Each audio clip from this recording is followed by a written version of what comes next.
أعوذ بالله من الشيطان الرجيم. بسم الله الرحمن الرحيم. دا مقدمه دا بیان نرسته اول نوع دا مقاصد شروع چې دا سه مقاصد او اصول بیانو چې د ټولو قرآن سره تعلق وي. دا سه اصول یا سته دي یا ثمانیه دي یا شپږ دي یا اته دي. په ټولو کې اولنې اصل توحید او د توحید درې انواع او د هغه انواع قواعد. د توحید ضد چې دا شرک دی، دا یو قانون دی چې وبضدها تتبين الاشیاء. هر یو شی چې نو هغه په ضد باندې ښه واضح کیږي. نو د توحید پوره معرفت دا په معرفت د شرک باندې بنا دی. د دې د وجنه د شرک وضاحت او اقسام ذکر کو. دی کې یو خو دا پایده شوله د شرک په معرفت کې. دویم حدیثنا د معلومیږي د عبد الله ابن مسعود روایت ته چې رسول الله فرمایي صلی الله علیه وسلم الربا 73 جزءا. سود چې درې او یا قسمه ده. والشرك هكذا. شرک هم دقه شانت انواع او اقسام لري. نو دسي تموایا چې شرک یو نوع ده یا یو خبر شرک ده. د شرک ډیر شی انواع دي، ډیر شی اجزا دي، اقسام دي. یو دریمه فائدہ د دې شرک د معرفت دا ده چې شرک دې لپاره پیژندل غواړي چې انسان ته ځان وساتي. عرفت الشر لا للشر لكن لتوقيه ومن لا يعرف الشر من الخير يقع فيه. شر میں شاعر وی دیر پاره پیژندو ځان له کومه نه خو ځان ته ساتم لګ. او څوک چې شر د خیر نه پیژني هغه په شر کې به واقع کی. ډیر خلک د توحید دعوه کوي او هغه په شرک کې واقع، د ایمان دعوه کوي او په شرک کې واقع. نو دې د وجنه د شرک انواع او اقسام ذکر کو. د شرک د انواع او طریقه د شيوخ او د علماء په منځ کې مختلفه طریقې. یو زمنګ د شيوخ طریقه چې هغه اول د شرک تعریف کوي لغتن او اصطلاحا، او بیا شپږ انواع ذکر کوي. اول تقسیم دو اقسام ته کوي، اعتقادي او فعلی. او د شرک اعتقادي څلور اقسام بیانوي او د شرک فعلی دو اقسام بیانوي. یو ابو البقاء او نور دغه سي غټ علما داغوي په نسبانم د شرک شپږ اقسام دي. خدا به ان شاء الله په اصول کې نه دا په درس کې سورته نساء کې ان شاء الله راشي. شپږ انواع د شرک په اغه بلکې ښه طریقه دا سره چې څوک قرآن او حدیث باندې ځان پوهه کوي کینا او ته د شرک انواع درې او یا او تورسوه د حدیث په بنا باندې. شرک لغوي معنا سره شین را کاف دا ماده دلالت کوي په حصے باندې.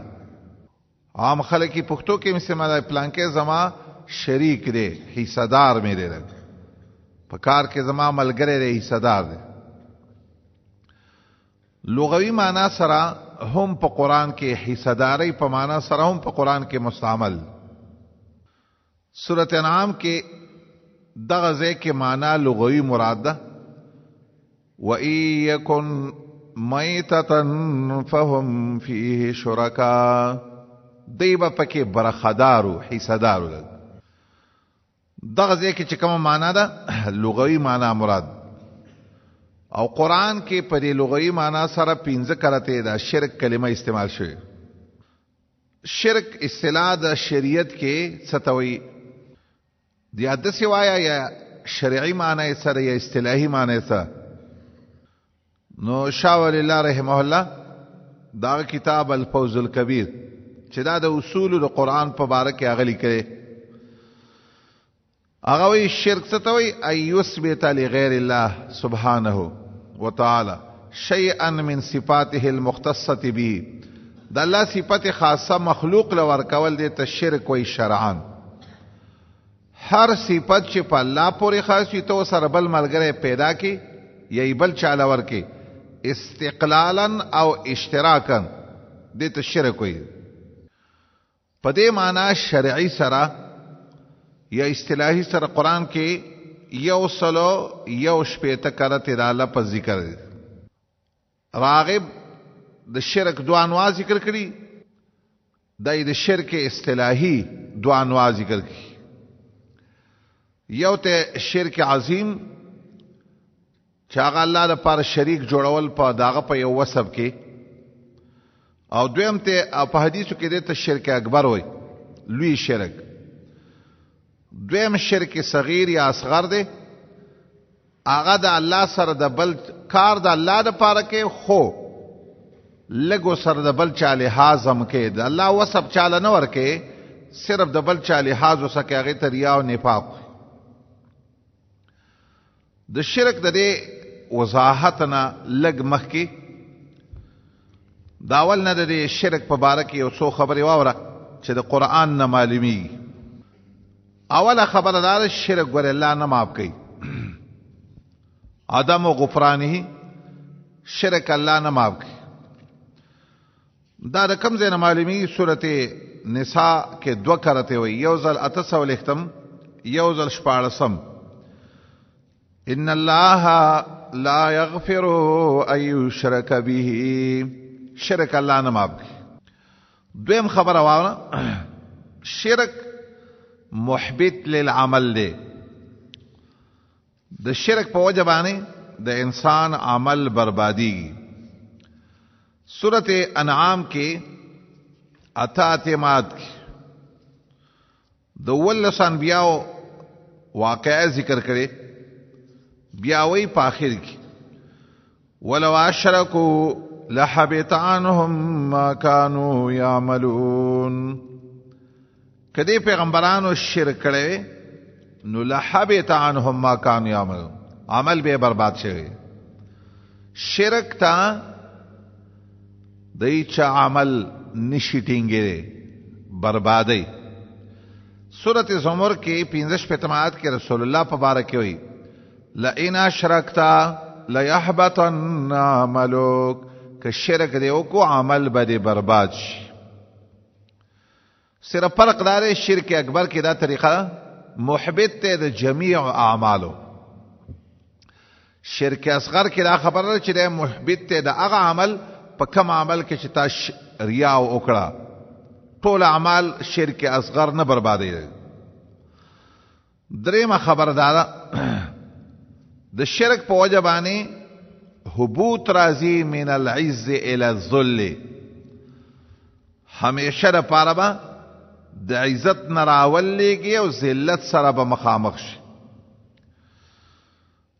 په دې معنا باندې په دې دا خبره سورته حج کې د یو مثال په تور الله دا خبره ذکر کړي.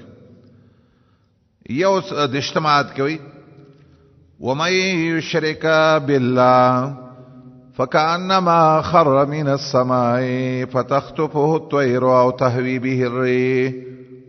دسي ذلیل شولې لکه د اسمان نه چې سړی ښکته را پریوځي دومره ذلیل شي. څلورم الله فرمایي شرک چې محدر للدماء د دې په وجه چې وینه تویول جایز دي چې دا شرک پچا کی او مبیح للاعمال للمال. کم انسان چې شرک کوي دا هغه مال تعالی جایز کیږي د شرک په وجه. سورته توبه کې پنځم آیات کې وایي فاقتلوا المشرکین حيث وجدتموهم وخذوهم واحصروهم. د دې مشرکانو مالونه واخلئ، د دې نه دمام د دې توی کې ارسي جایز کیږي.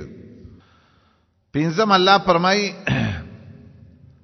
شرک دس یو عمل دی دا سبب دی د حرمان الجنه، د جنت نه به محروم شي که شرک دی وک. سورۃ مائده 2 آیات کې فرمایي عیسی علیہ السلام ویلو چې انه من یشرک بالله فقد حرم الله علیه الجنه. شرک چې چاو کو جنت په حرام دی. با سورۃ لقمان کې شپږم خبره کوي دا شرک چې دی دا لوی ظلم دی.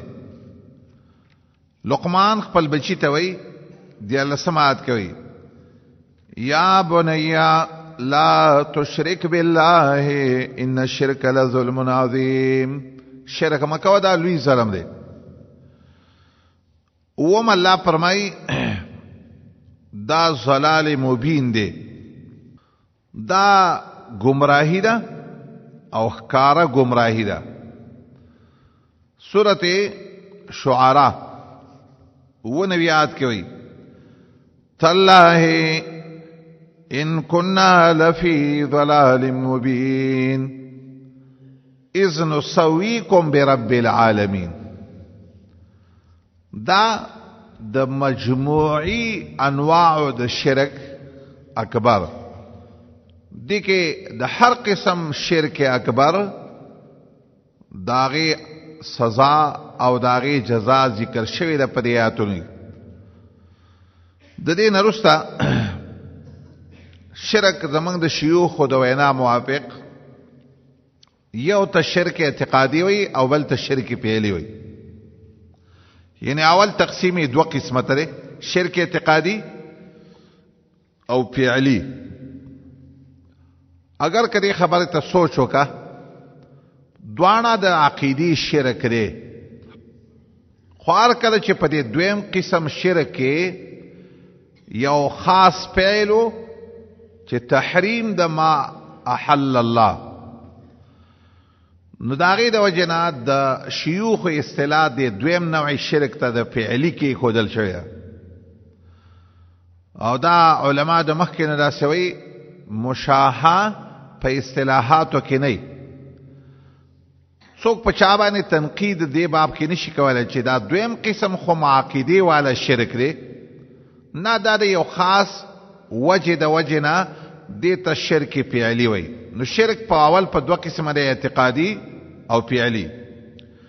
د شرک اعتقادي څلور انواع دي: شرک په العلم والتصرف والدعاء والعباده.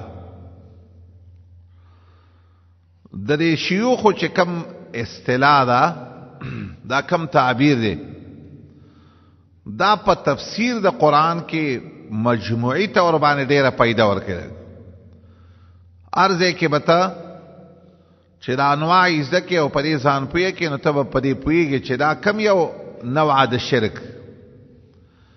نو ټول ناول چې شرک اعتقادي په العلم دی. دې کې به دوه خبرې ذکر ول غواړي، یو توحید په العلم او یو شرک په العلم. توحید په العلم دی توای ايعتقد الانسان ان الله خاص هو يعلم الغيب وما كان وما يكون. چې د انسان عقیده داوی چې صرف یو الله په غیب پويږي او په هغه سبانه پويږي چې مخکې او په هغه څه چې وستي او هغه څه چې رسته دی پرې باندې صرف علم غیب کلی دا صرف د یو الله د پاره ثابت دی. په دې کې الله سره هیڅ شریک نشته. قران کې وتا دو قسمه دلایل پر خبره ذکر کې. یو د سیاتونه به ذکر کې چې راغې نه د معلومیږي چې علم الغیب په الله پورې خاص دی. او دویم به د دلایل پیش کې چې هغه کې نپی د علم الغیبی د غیر الله نه. دا اول د پاره دلیل اول آیات سورۃ بقره 22 آیات کې الله وایي قال الم اقل لكم انی اعلم غیب السماوات والارض. په غیب او د اسمانونو په پټو د اسمانونو باندې صرف یو الله پوي. دا آیات دلیل دی په دې خبره چې علم غیب صفت خاصه دی د الله لپاره. دا بل آیات چې د سورۃ هود 122 آیات دی آیات کې دقه خبره کما خبره په غیب باندې صرف یو الله پوي. دا آیات کې تقدیم دی د ما حقه تاخير. ولله غیب السماوات والارض. دا علم د غیب او د اسمانونو رزمکه دا په الله پورې خاص دی. الله سره دې کې څوک شریک نه وي. د سورۃ سبا آیات دې کې لږ عموم پکې یعلم ما یلج فی الارض وما یخرج منها. هر سبحان الله پوری او دا الله چې رحیم الغفور. دویمات نو دا آیاتونه ټول په دې دلالت کوي چې علم الغیب په الله پورې خاص دی. دویمه خبر وسره ذکر نپی د علم الغیب عن غیر الله. هر مخلوق چې د الله نه سیوا په غیب نه پويږي. سواء کانا دا مخلوق ملائک وي لکه نپی د علم الغیب د ملائکو نه. سورۃ بقره 22 آیات قالوا سبحانك لا علم لنا الا ما علمتنا. لا علم لنا آیات تفسیر کې با راشي ان شاء الله. لا علم لنا بالغیب من په غیب نه پیږو. ملائک دا سیوای.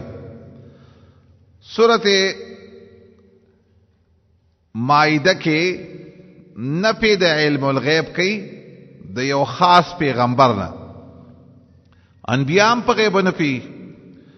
خاص پیغمبر څوک؟ عیسی علیه السلام. یو صلا ول سماد التدسی وی عیسی علیہ السلام دا سوی چې فلما توفیتنی كنت انت الرقیب علیہم. چې کله زه وفات کوم ته خبر یا الله زه بیا نیم خبر. ګوره عیسی علیہ السلام دا سوی زه په غیب و نیم پویا. سورۃ مائده کې لګونته مخکې د دې آیاتنا یو سل نه حماد آلتا نپی د علم الغیب کوي د ټولو انبیاؤنا. ټول انبیاء علیهم السلام په غیب نه پی.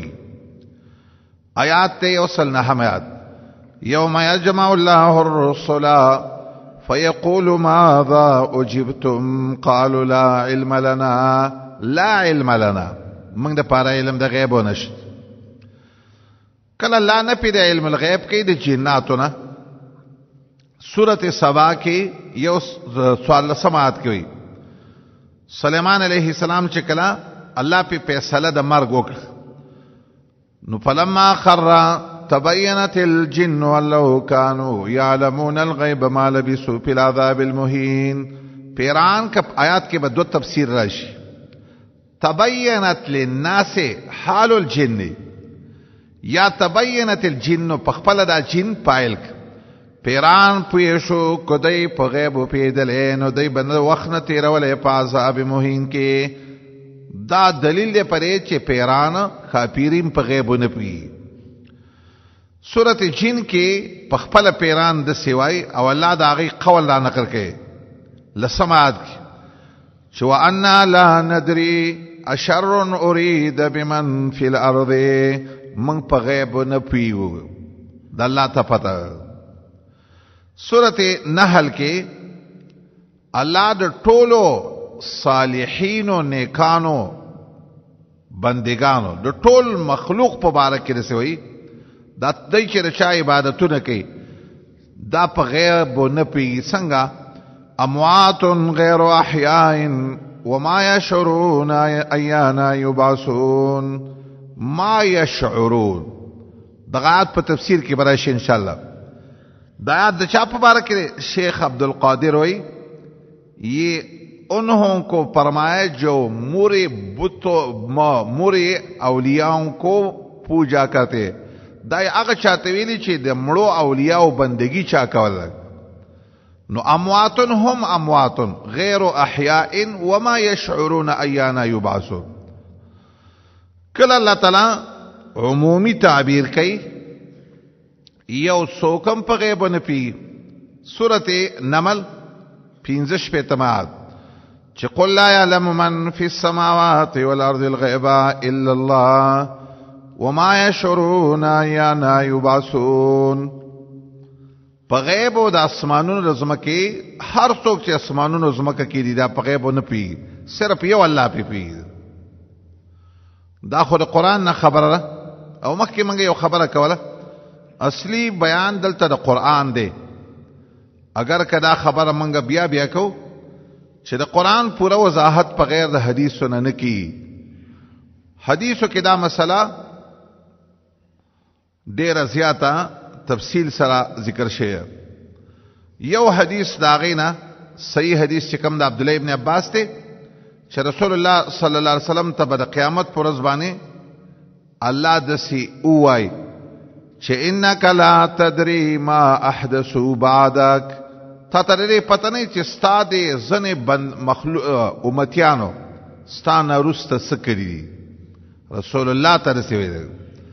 ګوره محمد رسول الله ته قیامت پر ورځ الله وای لا تدری ما احدثوا بعدک. دسی علماء زنه حدیث را جمع کړي. زرون امداسي حدیث زیاتی چې هغه په دې دلالت کوي چې په غیب باندې صرف یو الله پوي. د علماء او اقوالم په دې باب کې ډیر زیات دي. خاص کر احناف علماء هغه دې باب کې ډیره تصریح کړی او اقوال شیخ شمس الدین رحمت الله علیه کتاب جهود علماء الحنفیه دغه کې تفصیلا نقل کړي چې هغه تفصیل سره دا سویلی چې غیب باندې سوا د الله نه بل څوک نه پوي. حتی کې احناف علما د سوي چې کچا د سي دعوه وکړه چې پلانکې په غیب پوي، دا دعوه د نص د قران سره معارضه ده. نو ځکه دا د کوپر ذریعہ ده په دې سره کافر کی. حتی کې کچا د نکاح په وخت کې رسی ویلي چې نکاح کې خود دو گواهانو ته ضرورت دی، خدا و رسول را گواه کر دې. نو یک پور ولی عقیده د سره چې پیغمبر غنه په غیب پی. حال دا چې هغه گواه کول نسی کیږي ولی هغه خبر نه دی حال نه. نو علم الغیب صفت خاصه ده د الله د پاره. دویم قسم د شرک په تصرف ده. شرک په تصرف دوا دلته هم دوا خبرې پکاري. توحید په تصرف هغه تمنګ مخ کې توحید په انواع کې توحید ربوبیت ویلو. دا یو مقصد جوړیږي د دوه توحید ربوبیت، توحید په تصرف دا د الله پورې خاص. او دا توحید هغه توحید دی چې دا توحید او تصرف چې دا مشرکان هم منو او دا ویل چې دا د الله صفت دی. نو یو توحید په تصرف دی هغه خو مخکې تیر شي، او یو د شرک په تصرف یا شرک په ربوبیه. ستوي عقیده ساتل لري خبره چې الله نه سوا بل څوک مالک د نفع او د نقصان دی، او تصرف کوي په ټول مخلوق کې په غیر د اسبابنا. دیتا شرک په تصرف وي. دلته هم دوا عنوان پیش کول غواړي. دو دلایل. یو اثبات د تصرف د الله د پاره چې هر څه چې کوي دا یو الله کوي. د مخلوق تصرف چې دی ناقص دی او هغه په غیر د الله د اراده نه څه نشي کولای، او هر څه چې کوي په غیر د اسباب او اسباب ته نه محتاج. په دې باب کې دا صفت خاصه ده په الله په. قران کریم کې دا عنوان خو په ډیر آیاتونو کې ذکر شوی. یو مثال وګوره، سورته بقره 102 آیات وما هم بضارين به من احد الا باذن الله. ضرر په سحر رسول دا د الله د اراده دلاندې، کله وغواړي ضرر به یې کنه ضرر نشي رسول. دا الا باذن الله دا دلیل دی په دې خبره چې دا خیر او نقصان رسول، پیدا او نقصان رسول دا د الله واک دی. دا بل آیات چې د سورته بقره 204 آیات دی آیات کې مده وی چې لله ما فی السماوات و ما فی الارض. لله التبرش ان شاء الله ملکا و ملکا و تصرفا، مالک مالله دے بچیم پی داغه دا واک پکې داغه چلی. اسمان او زمکه کې چې سکیږي دا ټول واک پکې د الله چلی. سورۃ آل عمران کې هم د تصرف سم مثالونه ذکر کړي چې قل اللهم مالک الملک تؤتي الملك من تشاء وتنزع الملك. دا تصرفات چاله بچي ورکول، چانه بچي اخیستل، عزت ورکول، ذلت ورکول، دا ټول واک چې دی یو الله. سورۃ مومنون کې التم دسه تصریح کوي چې واک د بادشاہي او د ارث چری تصرفات دا یو الله له. قل من بيده ملكوت كل شيء وهو يجير ولا يجار عليه. بيده ملكوت كل بادشاہي دا پلاس. سورۃ یوسف کې د تصرف یو مثال ذکر کړي. د سورۃ یوسف کې سورۃ یوسف کې وایي یو تصرف سره د حاکمیت ته د فیصلو کول. نو ان الحكم الا لله، واک د فیصلوم د الله لپاره.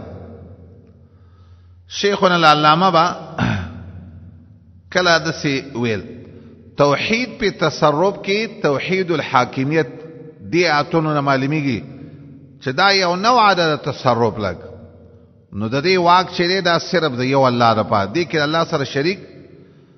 خلاصه د سیدا توحید او تصرف کلیتاً یا مستقلا یا کاملا دا په یو الله پورې خاص. اوس دویم عنوان راشه چې نفي د تصرف د غیر الله. د الله نه سیوا هیڅ څوکم مستقلا واک د نفي او د نقصان نه لري. قرآن کله خاصتاً تعبیر کړی په دې باب کې د نبی نه یو خاص نبی نه نفي د تصرف کړیا، موسی علیہ السلام. سورۃ مائدہ 15 آیات کې وایي قال ربي انی لا املک الا نفسی لا املک. زما واک نشت. کله نفي کوي د هر معبود من دون الله، دا واک د پیدې او د نقصان نه لري. سورۃ رعد کې نو لسمات کې وایي چې افمن يعلم انما انزل اليك من ربك الحق كمن هو اعمى انما يتذكر اولو الالباب. دا ځنې څوک هغه واک د پیدې او د نقصان، دا مخلوق چې دا واک د پیدې او د نقصان نه لري. چاته پیدم نشي رسوله، چاته نقصان هم نشي رسوله. د دې لپاره د آیات چې آیات 14 آیات کې دسی وي چې لا یملکون لانفسهم نفعا ولا ضرا.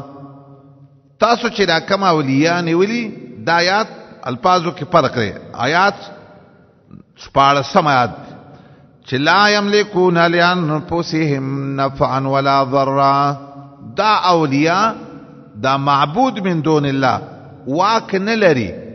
ځان د پاره د پیدا او د نقصان واک نه لري. تا ته بس پیدا او نقصان ورس. کله نفي الله تعالی په صيغه د عموم سره على سبيل العموم. معبود پرې دا ټول مخلوق دا واک د هیڅ نه لري. لګ سورۃ فاطر 2 آیات کې وایي ما يفتح الله للناس من رحمة فلا ممسك لها چلا کما رحمت کلاو کی څوک نشي بندوي او چې بندي کی شي څوک کلاو ول نشي لګ د دې واک چې صرف دی یو الله سره. سورۃ انفطار کې عموما د سوای ځنه وخت د سره روان دي چې یوم لا تملک نفس لنفس شیئا قیامت پورز به ایڅوک د اچا د پاره د هیڅ واک نه لري. دا به صرف یو الله پورې خاص. کله الله نپی د تصرف کوي په نپی د اغنا سره واک نه لري. تعبیرو کې د اغنا په صيغه سورۃ هود کې دسه تعبیر کوي فما اغنت عنهم الہتهم ما اغنت سپایده ولا ورنکه. دا تصرف یو نوع ده اغا الہ ولا ایسا پایده ورنکه. کله الله نپی د تصرف کوي په نپی د خلق باندې عن غیر الله. دام یو نوع ده تصرف. مخلوق څه شی نشي پیدا کوي. دسی وی هذا خلق الله فاروني ماذا خلق الذين من دونه بل الظالمون في ضلال مبين. دا د مخلوق دلا ستاسو د دې الہو دا تصرف را توکوي چې ستاسو الہو څه پیدا کی. کله خاص نه پیدا امر کوي د رسول الله محمد رسول الله تعالی وی ستام واک د تصرف نشتا.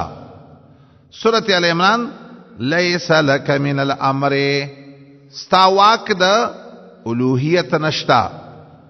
چاته پیدا رسول چاته دا واک ستا نه دی دا واک د الله دی.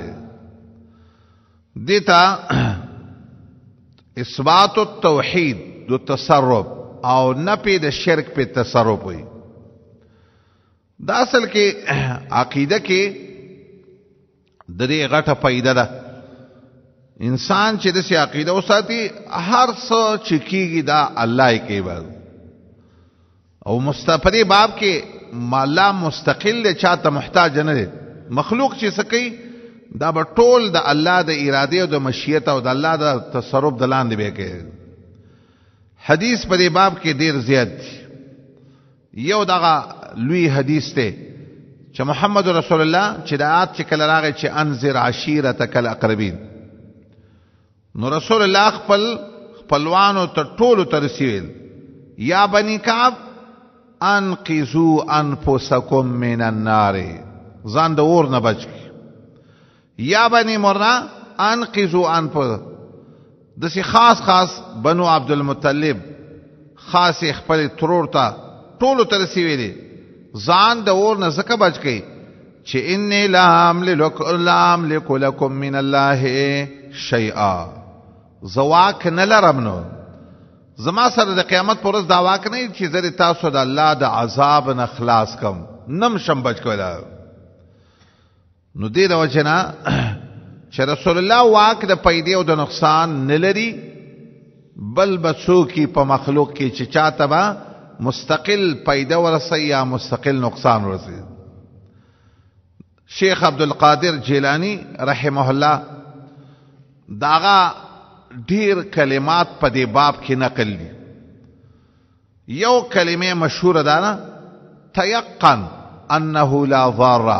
په دې خبره یقین وکا چې ضرر او نفع ولا نافع ولا معطي ولا مانع الا هو.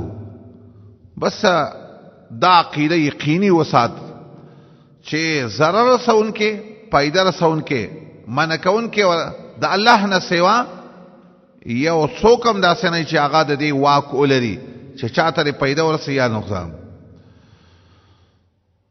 دیتا توحید دا توحید په تصرف او نه په د شرک په تصرف. دریم شرک چې دی هغه شرک په دعا. دا عبارت چې دی قال الشامی دا دې سره مناسب نه دی. دا درسته نه عبارت دې درسته دې تعبیر ترا را نقل کو خدا د دې عنوان سره تعلق نه ساتي. نو دریم نوع د شرک سره شرک په دعا. دعا په باب کې به هم دوه خبرې کول غواړي. دعا توحید په دعا یو د شرک په دعا. توحید په دعا دې ته وایي چې د انسان عقیده داوي یو الله مالک د نفع او د نقصان دی، نو سوال بم صرف د یو الله نه کوم په غیر د اسبابونه. څه شی دی نه بس الله نه هر څه غواړه، او سب عقیده دی چې یو الله نه زکه غواړم زکه الله یو د ذات ته چې هر څه پورا کولای شي او ور کولای شي. او دویم د شرک په دعا. شرک په دعا دا دیته وي چې د الله نه سوای او څوک د بل چا نه سوال کوي د لری کولو د تکلیف، چې عقیده داوی چې دا غیر د الله نه مالک د نفیم دی او د ضرر هم دی په غیر د اسباب. دا عقیده بیا به د شرک جوړ شي. دعا عنوانه به پکاري قران کې. یو توحید په دعا، یو الله نه غواړه بل چا نه مغواړه په غیر د اسباب. او یو شرک په دعا دی. اول عنوان ته وګوره، قران کې ترغیب ورکوي په دعا من الله. الله نه غواړه، جبر په دې عادت کا چې هر څه د الله نه غواړه، د هر یو تکلیف لري کول د الله نه غواړه. د دې په باره کې د ترغیب په باره کې کله د ترغیب د پاره الله دا سوای چې ګور انبیاء علیهم السلام به هم دعا د الله نه غوښتله. یو خاص پیغمبر دی نوح علیه السلام، لسم آیات سورۃ قمر کې ذکر کړي چې کله هغه ته مشکل راغی سیګ وکړه، فدعا ربه انی مغلوب فانتصر. رب ته دعا وکړه، سوال یې وکړ خپل رب چې زه کمزور یم، زما ربا زما بدل واخلي.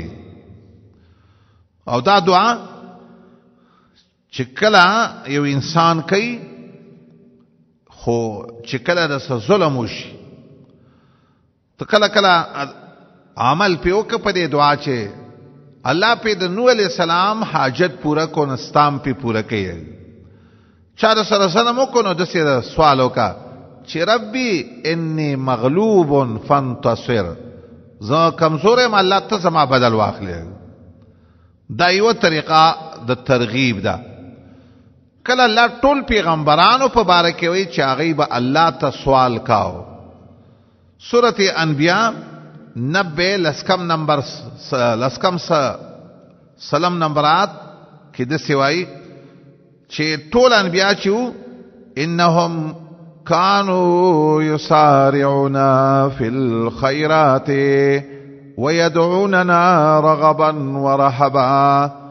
هر وخت کې به موږ ته فریاد کاو، په حالت د تمې کې، په حالت د یېرې کې چې سبه غوښتل کده سنه به بچاو غوښتو، هر وخت کې به الله ته فریاد. کله الله په قران کې نسبت کوي د ترغیب د پاره عباد الصالحین ته. نیکان خلق چې دی الله وی چانه سوال کوي د الله نه سوال، نو تم یو نیک عمل سره د ځان نه جوړ کو الله ته سوال وک.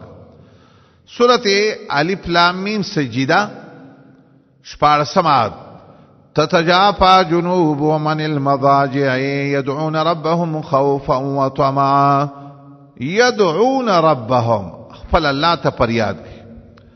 کله الله د ترغیب د پاره صيغه د امر ذکر کوي، او غواړه والله نه وغواړه.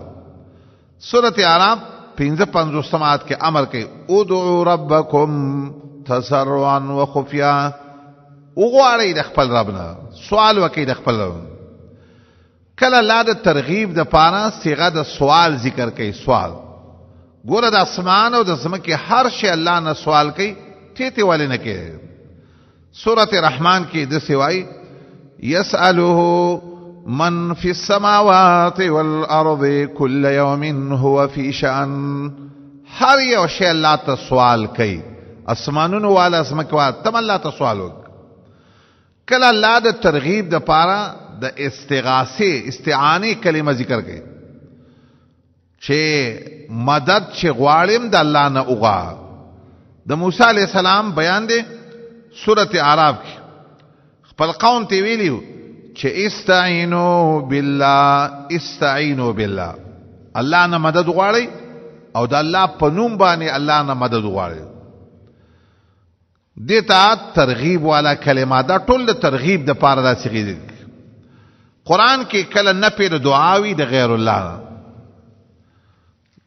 الله نه په غیر د اسبابو سنغواړي. د دې عنوانات چې دي هم مختلف عنوانات.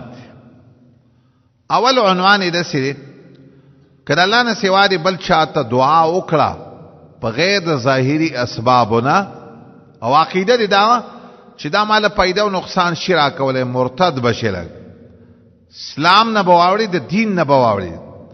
سورۃ انعام یو او یا آیات کې رسوي قل اندعو من دون الله ما لا ينفعنا ولا يضرنا.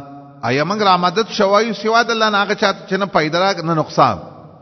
ونرد على اعقابنا من خو په خپل پوندو باندې مرتد شو. دته د غیر الله ته چغه او پریاد کولو ته ارتداد ویلې. دویم الله فرمایي دا کوپر دی. غیر الله ته سوال او چغه کول په دغه عقیده باندې دا کوپر دی. سورته مؤمنون اخیری آیت کې وایي یو سل ول سمات ومن يدعو مع الله إلها آخر لا برهان له به فإنما حسابه عند ربه إنه لا يفلح الكافرون. نکامیابیږي کافر. ولی کافر شوی دی؟ ځکه يدعو مع الله إلها آخر بل الہ ته پریاد کوي. دریم الله فرمایي غیر الله ته چغې موای شرک کې بواقع ش مشرک بش په دغه عقیده باندې. سورۃ فاطر کې سوال سماعت کې وي ان تدعوهم لا يسمعوا دعاءكم ولو سمعوا ما استجابوا لكم ويوم القيامة يكفرون بشرككم. التبراشي تفسیر کې بشرككم بدعائكم. د قیامت پر ورځ بستاسو په دعا باندې هغه ته شرک تعبیر ولې کړي په دې انسان کافر کیږي مشرک کیږي. په سلورم عنوان دار الله فرمای غیر الله ته چغه موا دا ظلم دی. که غیر الله ته فریاد کې کا نو ولا تدع من دون الله ما لا ينفعك ولا يضرك فإن فعلت فإنك إذا من الظالمين. غیر الله ته کې فریاد وکړو ظالم بشي هغه نه دی حاجت وغوښته. کله الله فرمای دا ضلال بعید دی دا گمراهی ده او ده لری ده د حق نه. سورۃ حج آی کې څه وی غیر الله ته چې څوک چغوي وي کنه يدعو من دون الله ما لا يضر ولا ينفعه ذلك هو الضلال البعید. دا گمراهی ده لری ده د حق نه چې غیر الله ته څوک پریاد. کله الله فرمایي د دین نه راغلی ده منع غیر الله ته چغې مو وي. سورۃ یونس یو سلو رمات کې وي یا ایها الناس ان کنتم فی شک اخر کې وي فلا اعبدوا. تکه د غیر الله زخه نه کوم ولی ز ماته زد غیر الله د عبادت او د غیر د دعا د کولو نه منشوي مرګ. دا غیر الله ته چغه او پریاد کول دا جایز نه دی. ماته د دې منشي. د دې لپاره دا آیات ډیر مناسب نه دی. ښه انسب د دې سره آیات د سورته انعام دی چالته صریحی د نه تعبیر کړي. سورته انعام کې دسې وایي قل انی نحیت ان اعبد الذین تدعون من دون الله. زداغي تاسو داغي د دعا نه منشوي ما نحیت ان اعبد. شپږ 50 سمات دا تاسو چې چاته غیر الله ته کوم څه د دینه منشه ما تاسو خو تر مدد شوای خو ماته ویلی چې نه به تر مدد شوه وته نه کله الله فرمای غیر الله ته چې څوک چغي وي دغه به جزاء جهنم وي اخر ساعت کې وي چې ان الذين يستكبرون عن عبادتي سيدخلون جهنم داخرين آیات په تفسیر کې براشي یستكبرون عن دعائي عبادتي معنا څه ده عن دعائي ما نه غواړي او غیر الله نه غواړي زبر زي الله وي جهنم کا کله الله فرمای دا د حد نه وتلی خبره چې څوک دی غیر الله ته چغي وي فریاد دی کوي اصحاب کهف ویلو لن ندعو من دونه الها لقد قلنا اذا شططا غیر الله ته فریاد نکو د حد نه به وتلی خبره وکړو کوم غیر الله نه چغه او مدد غواړو کله الله فرمای غیر الله نه زکم غواړي پدې کې دا غختلو وجه نشته سو وجه نه ته حاجت غواړي هغه ته نفي د موجبات د دعا وایي خلق دعا غ چاته وکي فریاد هغه چاته وکي چې هغه د هغه مدد شي کوله ته چې غیر الله ته چغه شي وینو هغه خو ستاسو مدد نشي کوي یو ځکه فرمایي سورته اعراف کې یو صلا و نویات کې والذین من تدعون من دونه لا يستطيعون نصركم لا يستطيعون نصر ولو تفریاد نور آیاتونم قران کې د سی په دې موضوع به زید کله الله په زور نه ورکی په دعا د غیر الله ته ولې چغوي اتدعون بعلا وتذرون احسن الخالقين غیر الله ته چغوي بعل بوتا او کامل پیدا کون کې ذات دې پرې خو دې دې کې لګي یو اهم خبره یې ځکه چې اسنه اره خبره ته شرک وي ګور یو دا ظاهری اسبابونه په غیر سوال کول دي دا شرک دی د مخلوق کار یو چانه ته راغواړي او عقیده دی داوی چې دا زما حاجت شي پورا کوله کدا ته پیغمبر نه غواړي کده نبی او کده ولی او کده قبر او قبوت دا شرک دی یو د ظاهری اسباب د لاندې د چانه سوال کول دي اگر چې دا هم حرام کار دی په غیر د خاص حالاتونه سوال کول د مخلوق نه په غیر د ظاهری اسبابونه نه بلکې د ظاهری اسباب د لاندې نو دا سوال کول حرام دي څنګه چې صحیح حدیث او قران په دې دلالت کوي خو شرک نه دی دا خبره یاد او دا د ظاهری اسباب د لاندې د مخلوق نه سوال کول دا په هر وخت کې حرام نه دي د سیم یاد ساته ځنې حالاتو کې د مخلوق نه سوال کول د ظاهری اسباب د لاندې رسول الله اجازه ورکړي اگر کدا عادت جوړول خکار نه انسان کې چې یو ځل دسه مرض پیدا شي چې د غیر الله د مخلوق نه د اسباب د لاندې سوال کوي به د الله نه تعلق قطع شي د الله نه د الله مدد ته قطع شي دی وجنه رسول الله د ځنې صحابه سره دسه بیعت په دې خبره کړې وو د بیعت په ته په دې اخیستو چې چانه به سوال نکې ناغي به د چانه سوال نکاو تر مرګ پورې به چا که چابک وته نه ولیدو د سوال لینا په خپل برا کوزیدو چانه به چابک هم نه اخیست چاته به سوال نکاو چې دا چابک را راواخل او دا اصل کې وسوخي دا مرض چې پډیرو نام نهاد اهل علمو کې دسه دا مرض دښوي بس په زیر دې باندې چې خپل الله ته فریادو کې زما حاجت ته مخلوق پسې کله په یو مالدار پسې کله په بل مالدار باندې خو بهر صورت حکم د شرک نه دی آیات ساتل غواړي دلته زمنګ چې کم باس ته زمنګ باس په هغه دعا د غیر الله کې دی چې د اسبابو نه په غیر وی او عقیده د انسان د هغه په باره کې دا وی چې د مالک د نقصان او د فائدې دی او مال را کولې شي دی باب کې حدیث چې نو هغه هم ډیر زیات دي د الله د نبی نه چاته پوسو کو ویل یا رسول الله کوم یو ګناه غټه ده؟ نو د الله نبی ورته ویل ان تدعو لله ندا، د الله سره یو بل شریک ته پیدا کې واغه نه مدد غواړي، حال دا دی چې پیدا کون کې خو ستا الله دی، غیر الله ته ولې چغې ویل؟ شیخ الاسلام خسته خبره کړې ابن القیم اغاثة اللحفان کې، اغاثة اللحفان د پریا مصیبت زده انسان مدد کول، دا کتاب هغه دی لیکي. نو هغه په دې کتاب کې ډېر خسته خبره کوي، فصلاح القلب وسعادته، د انسان زړه او نیکبختی او کامیابی دا د الله په عبادت کې ده. والاستعانه به، ستاسو چې دا با په دې باندې والاستعانه به چا نه مدد غواړه؟ الله نه وغواړه. وحلاكه وشقاؤه وضرره العاجل وعاجل في عبادة المخلوق والاستعانة به، بس چې مخلوق بندگی کې او د مخلوق نه حاجتونه غواړي هلاکیږي، الله سره د خپل تعلق جوړ کړي.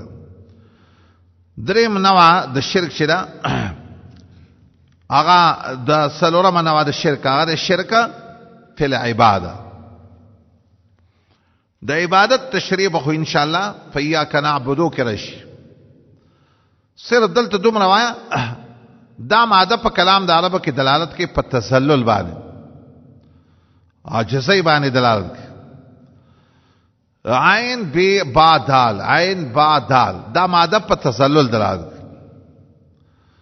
او لغوي معنی او اصطلاحي معنی به ان شاء الله یو د توحید په عبادت، د یو الله عبادت کول دته توحید په عبادت. څومره عبادتونه چې دی یو الله لکه یو الله او الله سره مخلوق نه شریک، دغه عبادت ته غیر الله نه کې، دته توحید په عبادت. او یو عبادت سو کوي د الله سره پکې د بل چا له بل چا له هم کې الله له هم کې، دته شرک په عبادت. دا د توحید هم دته منګه مخکې توحید په الوهیت ویلې، دته ته توحید په الوهیت وی یا توحید په عبادت وی، یو عنوان یو مقصد لري.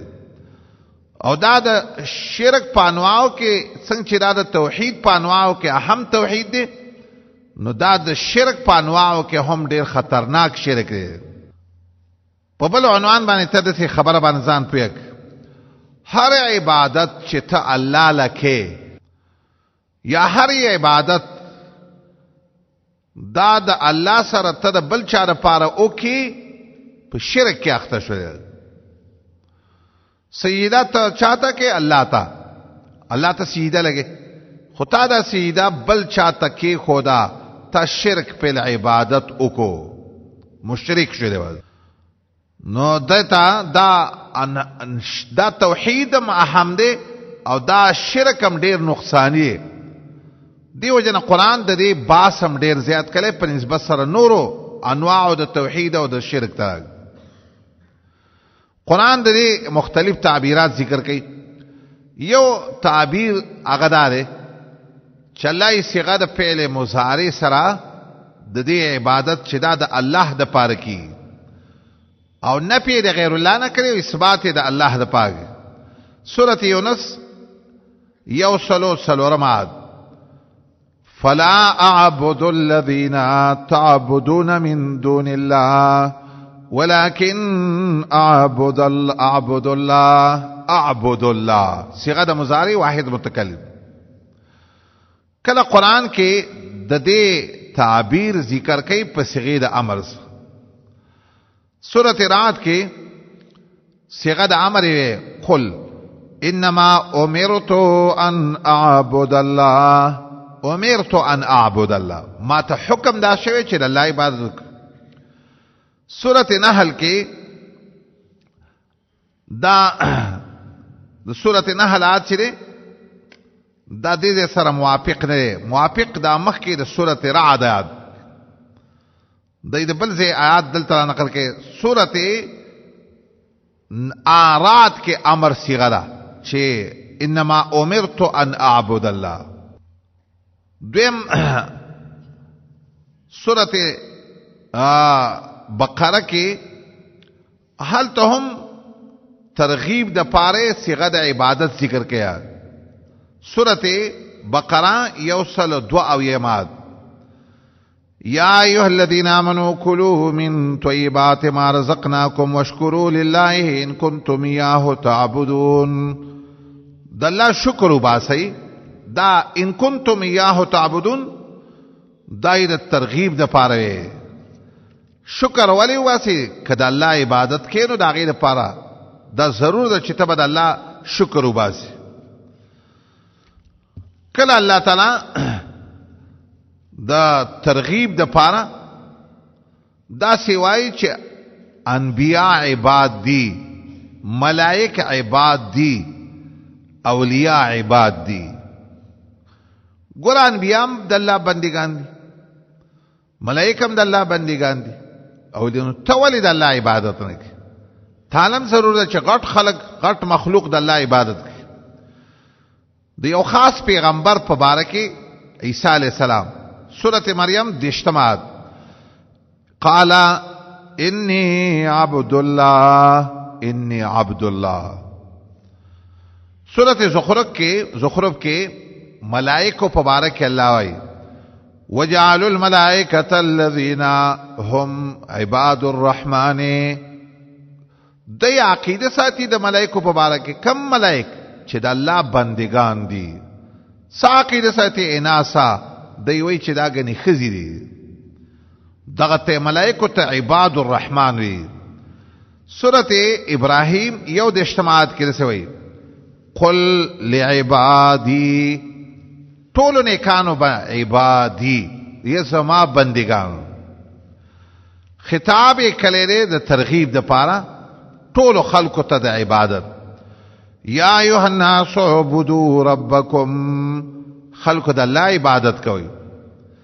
کله الله فرمای ما هر یو رسول چې را لګره نو هغه می دیل را لګره چې هغه خلق ته د دې خبري ویناو کې د یو الله عبادت کوي. سورت نحل شپږ دشتمات ولقد بعثنا فی کل امت رسولا ان اعبدوا الله ان اعبدوا الله. د الله عبادت وکي. یوازې په دې کار نه کې وجتنبوا الطاغوت او ځان وساتئ د بندګۍ د طاغوت نه. دا مې هر پیغمبر دې لپاره هر یو نبی چې خپل قوم ته خطاب کړي د دې خبره چې یا قوم اعبدوا الله ما لكم من اله غیره. نوح علیہ السلام سورۃ اعراف کې 9 سمات کې ذکر نه پیر عبادت کړي د غیر الله نه بل څوک د عبادت داغه بنکه داغه بندگی بنکه. سورۃ کافرون سلورم آیات کې وایي ولا انا عابد ما عبدتم ولا انا عابد. نفی او اثبات دوانه استعمال کی یو ځای کې سورۃ هود 2 آیات کې الله تعبدوا الا الله. دیو الله عبادت وک. دایم ویلی دی ترغیب د پاره د سوخ را روان دا لازمه ده مؤمنه چې تاب براءت کې د هر معبود سی والله د سیبوي چې څوک د الله نه سیوار چا عبادت کوي زته نه بیزار یم. وَإِذْ قَالَ إِبْرَاهِيمُ لِأَبِيهِ وَقَوْمِهِ إِنَّنِي بَرَاءٌ مِّمَّا تَعْبُدُونَ. زه خو بایکاټ کوم، زه د دې سره تعلق نه ساتم. مِّمَّا تَعْبُدُونَ که ژوندي وي او کمړوي زما او صبرات دي د دې سره زما برات. کله الله فرمایي د عبادت وجه پکې نشته. عدم الموجب سبب د عبادت پکې تی ولې عبادت کې.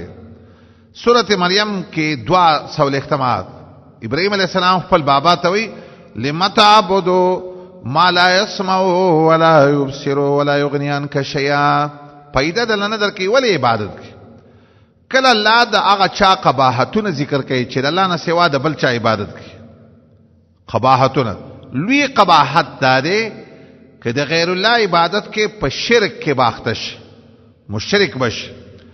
سورۃ کهف کې دقه قباحت ذکر کړي سوي فمن كان يرجو لقاء ربه فَلْيَعْمَلْ عَمَلًا صَالِحًا وَلَا يُشْرِكْ بِعِبَادَةِ رَبِّهِ أَحَدًا. لا یشرک عبادت کې به شریک نه پیدا کی. کله الله فرمایي په دې دا جهل دی، جاهل انسان کیږي په دې چې غیر الله عبادت کوي. سورته زمر 4 قل افغیر الله تامرونی اعبد ایها الجاهلون. اے جاهلو، دته جاهل ولی ویلی د غیر الله عبادت، هغه دعوت ورکاو د عبادت د غیر الله. کله الله فرمای په عبادت د غیر الله خو انسان کافر کی د غیر الله په عبادت. سورۃ نحل 300 اختمات کې دا سورۃ نحل نه وصدها ما كانت تعبد من دون الله انها كانت من قوم كافرين. دا کافر اولی وا د دسې قوم نه ولی وا ځکه قوم عبادت د غیر الله هغه ته کافر ویلي. کله الله فرمایي په عبادت د غیر الله باندې ګوردا سبب د عذاب دی، الله بل عذاب درکي. سورته هود شپږ اجتماعات کوي الله تعبدوا الا الله انی اخاف علیکم عذاب یوم علیم. درناک عذاب به تورسی کده غیر الله عبادت کی. کله الله وی په دې انسان بی عقل کیږي، عدم العقل، پتا کې عقل نه ځکه د غیر الله عبادت کې. او فلکم ولما تعبدون من دون الله. ابراهیم علیہ السلام ویلو افلا تعقلون، دومره عقل نه لري. کله الله وی دا افک دی، دروغ دی، دروغ څوک چې د غیر الله عبادت کوي دروغ جن تا. انما تعبدون من دون الله اوثانا وتخلقون افکا. دا آیات چې د سورۃ عنکبوت دی ول سماعت تخلقون افکا التبرش ان شاء الله تبترون افکا، دروغ جوړوي تاسو چې کنه غیر الله هم د عبادت حقدار. کله الله فرمای د غیر الله عبادت ظلم دی، ظلم په دې انسان ظالم کی. سورۃ صافات 2 اجتماعات احشر الذين ظلموا ازواجهم وما كانوا يعبدون. دته ظلموا ولی وی ځکه د غیر الله عبادت کوي. کله الله فرمای دا سبب دی د دخول د جهنم، په دې باندې انسان جهنم ته ځي چې د غیر الله عبادت وکړي. سورۃ غافر یا مؤمن 8 کوي ان الذين يستكبرون عن عبادتي سيدخلون جهنم داخرين. د الله د عبادت نشه مخاړه جهنم ته به ذلیل لار شي. دیتا شرک په العباده او توحید په العباده.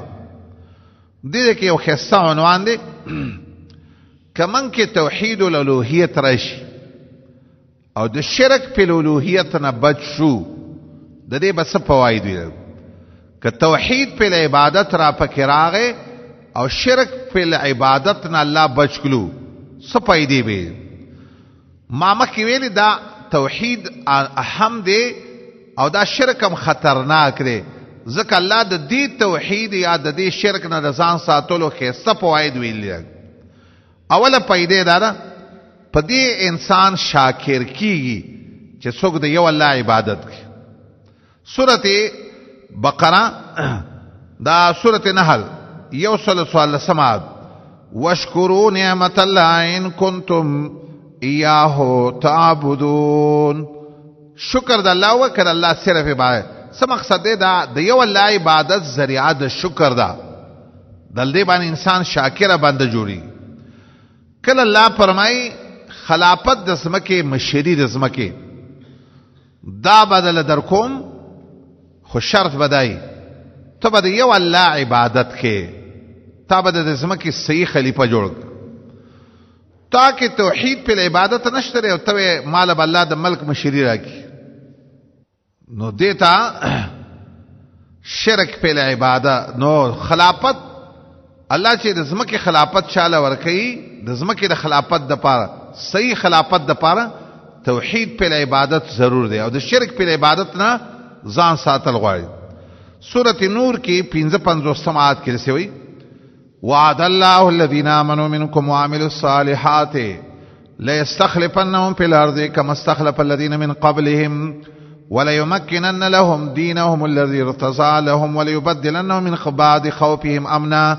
شرط سره یعبدوننی لا یشرکون بی شیئا. توحید پر عبادت بکے شرک بنکے نو دا خبر دا وعده پدی خبر موقوف ده. کلا اللہ دے سے فرمائی توحید پر عبادت سبب د بشارت ته زیره د دنیا او د آخرت به تکل ملاوی چې تا کې توحید پر عبادت راشي. سورۃ زمر کې د سوای والذین اجتنبوا الطاغوت یعبدوها وانابوا الى الله لهم البشرى. هغه خلق چې د طاغوت د بندګۍ نظام اوساتي او الله تعالی وګرځي نو لهم البشرى زیر لایقی. نو ذکر استوی فبشر عبادی زما دسی بندگانو ته خو زیر ورکا د جنت زیر ورکا چې یو الله عبادت کوي او طاغوت د بندګۍ نظام. کله الله فرمای پدی انسان متقی جوړیږي. سورته بقره کې وای اعبدوا وی ولی ذک لعلکم تتقون. متقی بن پدی خبر جوړ شي. کله الله فرمای دی یو الله په عبادت فلاح راضی کامیابی. وعبدوا ربکم وفعلوا الخير لعلکم تفلحون چې کامیاب شي. کله الله فرمایي سبب دې د صراط مستقیم سیده لار دانا چې د یو الله عبادت سره انسان شروع کی. سورته آل عمران یو 15 آیت کې د عیسی علی السلام بیان دی چې ان الله ربي وربكم فاعبدوه هذا صراط مستقیم. دا سیده لار. کله الله فرمایي دا خیر کامل له پورا خیر دانه چې د یو الله عبادت وکي. سورته عنکبوت 14 آیات کې وایي ابراهيم عليه السلام ویلو قوم ته اعبدوه واتقوه ذالکم خیر لکم ان کنتم تعلمون. دا د آیاتونو د قران نه معلومی چې توحید په عبادت ډیر اهم نوع د توحید ده او شرک په عبادت دا خطرناک نوع د شرک ده. حدیث دی باب کې خډیر زیاتی یو د حدیثنا داره او دا حدیث خلک غلط معنا بیانوي. دیو جن د دې حدیث لیکل دلته شي چې حدیث کې رسول راغلی رسول الله د فرمای الله د فرمای حدیث قدسی دی.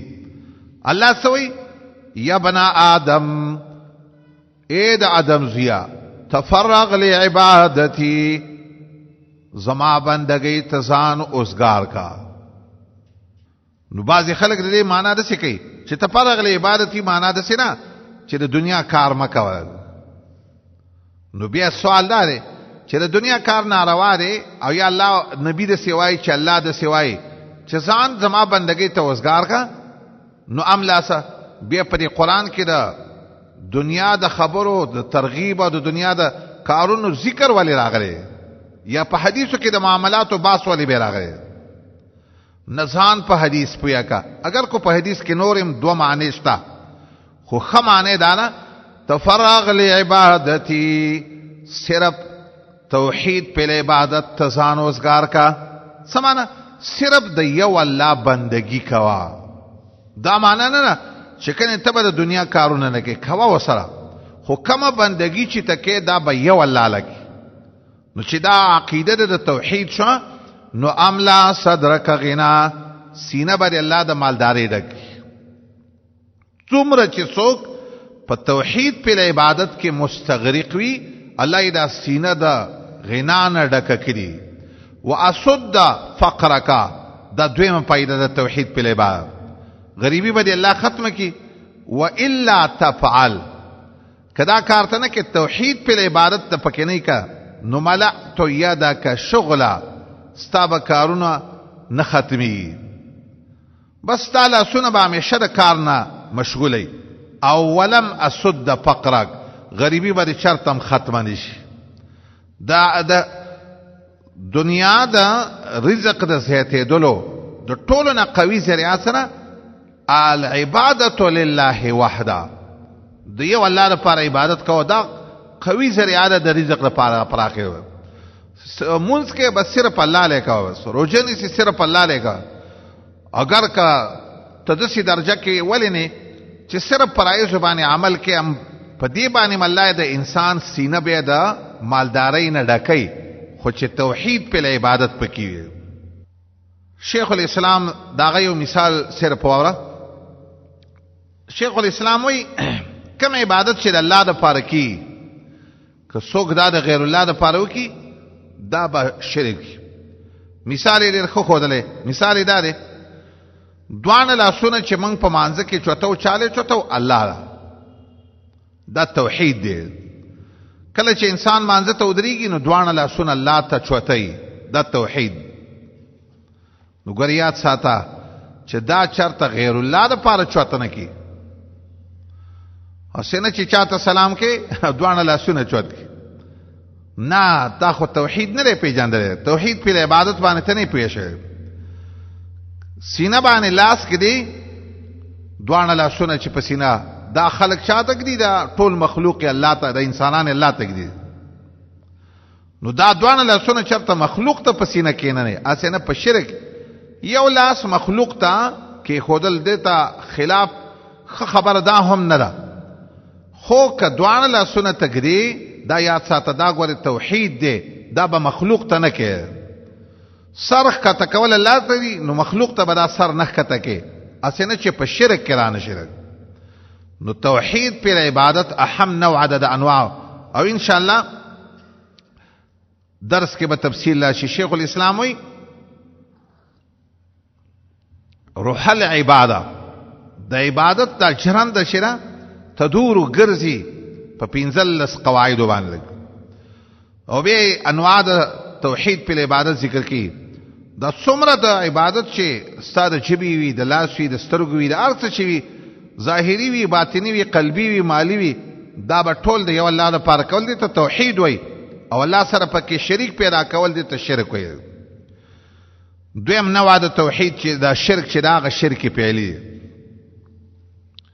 د دې دوه نوع دي دا مخکې څلور انواع چې د توحید د شرک اعتقادي انواع او دا د شرک فعلی انواع دي شرک فعلی دوه قسمه دي یو تحریمات لغیر الله او دویم نظر لغیر الله د دې دوانو کده سي تعبیر وکي شرک فعلی څه ته وي شرک په تحریمات او النذور نو د دې نه تعریف به معلوم شي او د دې نه به اقسام هم معلوم شي یو قسم د شرک پیلی سره تحریم لغیر الله دلته هم دوه خبرې پیژنې یو د الله حلال ته حلال ویل او حرام ته حرام ویل دې ته توحید وای د الله اره خبره منل چې هغه څوی دا حلال دي بس منو به چې حلال او چې الله وی دا شی حرام دی موږ به منو چې دا حرام دي دې ته توحید وای او دا د دې په ضد باندې د مخلوق حلال او حرام داغي په وینا منل او بیا خاص کر دسی شیطا حلال ویل چې حرام ویل چې هغه الله حلال کړی وي او د مخلوق د یری د یاد تعظیم د وجه نه څوک په ځان حرام کی دا شرک وي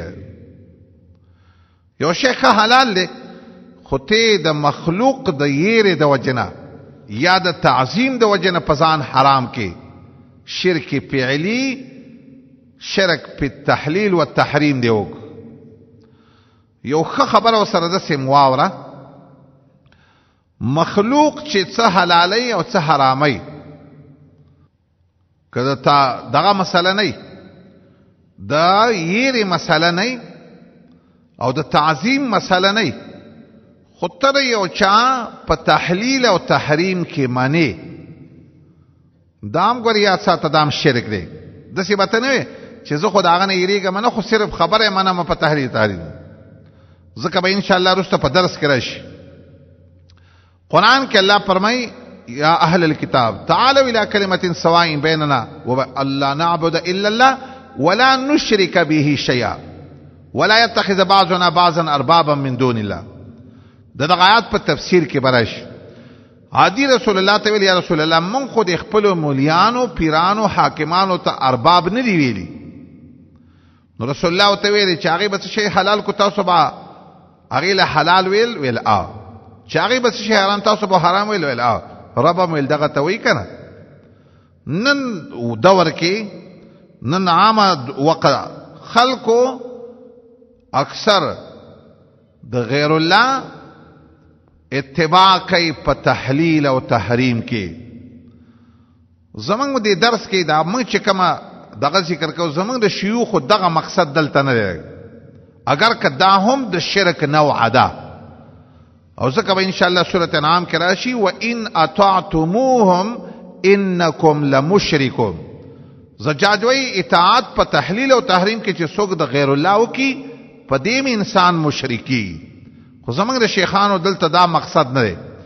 زمونږ شیخان دلته د تحریم لغیر الله مقصد دا وایي چې یو څوک د غیر الله د یېرې د وجنه او د هغه د تعظیم د وجنه یو حلال شی په ځان حرام کی دغه ته شرک فعلی او شرک په تحریم د غیر الله د وجنه د وجنه تقرب د غیر یا د هغه د یېرې یا د هغه د تعظیم د وجنه. دې باره کې به د تحریم د غیر الله یا د تقرب د غیر الله دا قرآن د دې سلور عنوانات ذکر کی د رد دپا. دا خبر لګ په تفسیر کې بیا راځي. من کله یو آیات کې دسی وایو په دې آیات کې رد د شرک دی په تحریم د غیر الله په دې رد دی. ته به دا اصطلاح به درته نه یاده نو ته به وایې چې په دې آیات کې خو د تحریماتو څه بحث نشته. ځان په دې ځای کې پوهېږه سلور عنوانات چې په قرآن کې کوم ځای کې ولیدل نو ته په دې پوهه شه چې دې کې رد دی د تحریم د غیر الله د دې شرک رد دی. سلور عنوانات څه دي؟ کلو لکه بقره کې. دویم عنوان سره احلت لکه مائده کې. دریم عنوان سره لا تحرموا لکه دام په سورته مائده کې. او څلورم عنوان سره ما جعل. اوس ګوره دې آیات تراشه یا ایها الناس کلوا مما فی الارض. آیات په تشریح کې براشي انشاء د حرام او حلال او ته حرام ویل د دې څلور سورتونه دي. دې آیات کې د کلو معنا سره کلو مما فی الارض معنا دا غیر الله د یېرې د وجنا پزان حلال شی محرام وي بلکې عقیده وساتي د حل. کلو معنا لا تحرم د مخلوق د یېرې ځکه ډیرو خلکو د مخلوق د یېرې د وجنا یو حلال شی پزان حرام کړي. دا رد شرک په تحریم دی. دا بل احلت دیتا منگا دقا عنوان ورکو. خلاصه کې چې اکثر راځي دی آیات کې رد دی د تحریم د غیر احلت. تفسیر کې براش حلال دی معنی د مخلوق د یېرې نه او محراموي. دا حلال دی دا عقیده مساته. دا بل آیات چې لا تاخذ صریح دی ډیر خلق د مخلوق د یېرې او د تعظیم د وجنه طیبات په ځان حرامي لا تحرم. دا څلورم عنوان چې دی ما جعل الله دا خو بینه رد دی په مشرکانو باندې چې ځان نه تحریم البحائر والصوائب کړیو والله پیرادو کلا تحرم ما جعل ما شرع په دین کې دا ځان نه حرام جوړول نشتا. بحیری او صایبی دا په اسلام کې نه دا د خلکو د ځان نه څه جوړ کړي. دې باره کې به عقیده حکم د دې سره یو څوک یو حرام حلال شی په ځان حرام کی او د څه د وجې نه حرام کی دا غیر الله د یېرې د وجې نه چې دا پیر بابا د وجې نه دا هغه نه یېرېږم نو دا هغه خواته چې کم بوټي ولاړ وي هغې له ګوتې نه ور یا د بل قبر خواته نور ادیره ټوله پاستر کړي او د یو قبر خواته چې کوم بوټي ولاړو ناغي ته سنه وایله دای په ځان حرام کړی وي. نو دې کې عقیده یاد سات، حکم یاد سات. حکم اداره چې د دې په باره کې به تا عقیده ساتې د حل د حلال چې دا نور بوټي توای نو دام ویل د دې عالم به جایز دا بیا ځنې خلکو دا سکار کوي. ځنې ځکه په ځنې وبو کې میانوي او خلک د ارزه د میانو ښکار کوي، خدای یو زه خاص زه د دې زمیان نه نسی ولی د غیر الله د وجه نه پزان حرام کړي. موږ رستم کې الته یو چینا او چینا چې وا وړه چینا وا خود میانو ډکا ولا خلکو د غیر الله د یېره د وجه نه پزان باندې خو غټ میانو دا به نه نیول. نو ستابه دا عقیده وی چې دا ښه حلال دي چې د نور وبو میان حلال دي. نو په دې کې څه مسله ده؟ یو ټکی پکې یاد اوساته اسنه چې د نظر عقیده وسره چرته نه یو ځای شي. که چرته یو حلال شی چا پزان حرام کړی وي لکه دا ګډ وي په ما حرام وي او دا ما د پلانکی بابا په نوم منلې بیا ګوري دا حرام دی تناولې بیا دې له تګوتې نشولې. کله به حلال عقیده ساتي چې کله دا صرف د تحریم عقیده پکې وي، د نظر عقیده وسنه یوځي شي. د نظر په باره کې روس راځي قران کې الله ویلي چې ما احل به لغیر الله خو بیخي قطعی حرام دی. د غیر الله د تقرب لپاره شکم شی نږدې شي او هغه ته تقرب پی وشي هغه خو په ټولو محرماتو کې خطرناک محرم دی.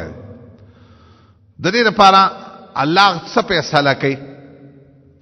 څوک چې د مخلوق د وجنه یو حلال شی په ځان حرامي داغه د تقرب او داغه د یېره د وجنه دې ته الله شرک کوي.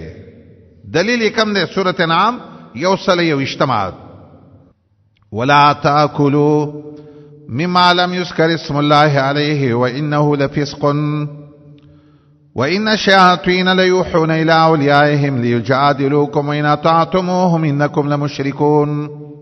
دغات په تفصیل کې براشي ان شاء الله. اے مؤمنانو کده مشرکانو اومنلا تحریم د ما احل الله کې هغه یو حلال شي ته حرام ویل دي او تاسو ولا خبره اومنلا نو انکم لمشرکون. دا مسله اجماعی د زمنګ په علم کې کما مسله اجماعی دا غرسه یو شی الله حرام کړی دی او تو ته حلال اوه یا یو شی الله حلال کړی دی او تو ته حرام اوه دا اجماعی عقیده ده چې په دې سړی کافر کیږي مشرک کیږي په دې باندې ارتداد لازمیږي. نو دې د وجه الله وی د صفات کې چې انکم لمشرکون دې باب کې به چا نه مني چې الله او ته حلال ویلي به بده اچا خبر نه مني چرته او ته حرام نه ویلي. کله الله فرمایي چې څوک د سکار کوي چې د مخلوق د یېره د وجنه په ځان باندې یو شی حرامي دا افترا دروغ دي. سورۃ انعام یو سلت اجتماعات کوي ځنې مشرکانو به سکار کوي سپا ساروی سپسلونه دای په ځان حرام کړیو خو الله د سی وی افتران علیه دای په الله دروغ جوړ کړی. دای بداوی دا الله مونږ ته ویلي الله او ته نه وی د ځان بس دای څه شي نه حلال کړی او حرام کړی. د دې مقابله کې د تحریم لله د تحریم لغیر الله مقابله کې تحریم لله. دوخته می چې کومه خبره وکړه هغه د شيوخ او اصطلاح په دې باب کې نه یې تحریم لغیر الله. تحریم لغیر الله دی پیجن هغه څه ته وي د غیر الله د یېره د وجنه یا داغه د تقرب د وجنه حلال شي ته حرام ویل دا شرک. نو بل جانب کې د دې مقابل کې د الله د تقرب د وجنه د الله د تقرب د وجنه او د الله د یېره د وجنه کله کله به یو حلال شی خو تبه ورته حرام وي هغه به چې موږ وکتل قرآن موږ ته حدیث وکړه هغه بس دوا شیونه دي به چې د الله د یری او د تقرب د وجنه کله یو شی به حلال وي خو تبه ورته حرام وي هغه ته سوي هغه ته محرمات د احرام او د حرام وای ګوره دې خبره ته سوچ وکړه کار کول څنګه دي حلال کار دی خو کار به حرام غنې کله چې کله تا احرام وتړلو دا به ته ولی حرام وي د الله د یری د وجنه د الله د تقرب د وجنه به ته حرام خار په هر ټیم کې حلال دی مگر په حالت د احرام کې حرام دی بل عنوان دویم محرمات الحرم هر ځای کې ښکار ته شي کولی خو حرم ته چې کله تلاړې که ته محرم نموي بیا هم یاد ساته په حرم کې تخکار نشي کولی د حرم دا غټه ساحه دا غټ ځای هغه ځای کې مثلا ټول حرم اوس د کوترو ډکې دا سارانۍ مرغۍ پکې خو څوک ته ګوتې نه څوک یې پاسه یې نه دی نه ولی دا ښه حلال شی نه دی خو چې دا د حرم ترال دی د وجنه تابان الله د الله د یری د وجنه به ته حرام وي د الله د تقرب د وجنه به ته حرام وي نو دا د دې مثال لګو ګوره سورته مائده کې 94 آیات کې الله د سوای اے ایمان والاو خامخا امتحان کې الله پتا سو د سشي د ښکار دا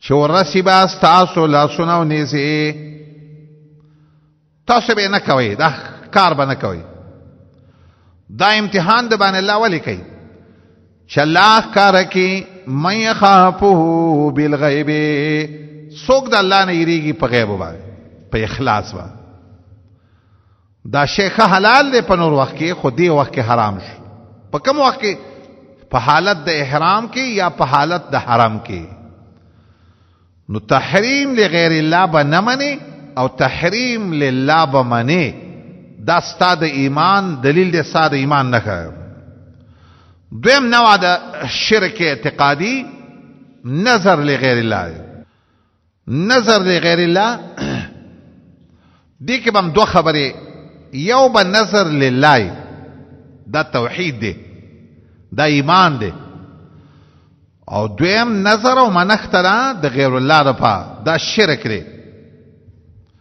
نظر لغیر الله څه ته وایي تعین شیء من الاموال والانعام معین کول د شی د مال او د انعامونو به اسم غیر الله د غیر الله په نوم باندې تقربا الیه غیر الله ته ځان نږدې کې معتقدا بانه مالک النفع والضرر دا حرام کار